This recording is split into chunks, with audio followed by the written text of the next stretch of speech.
Hello friends, welcome to our YouTube channel. In this video, I am gonna tell you about how you can fix your all apps crash problem in your Samsung smartphone. If you are scrolling WhatsApp, YouTube, any app, and it will always crashing, how you can fix it in your Samsung smartphone. So first friends, you have to open your settings. Then friends, you have to click on application or apps, and you will see here it is showing just right here in the search apps. Click on it and you will see there are lots of apps are here.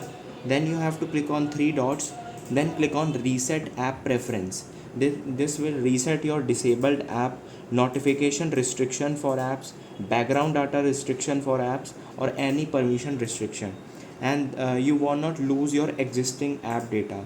So just click on reset, and which app is crashing all the time, just click on that app. You can do force stop, or you can give all the permission to it, like you can see giving all the permission, and you can just clear data and clear cache. This will fix your app crash problem. I hope you like this video. If you like this video, then subscribe to our YouTube channel for more helpful tips and tricks videos. See you next time.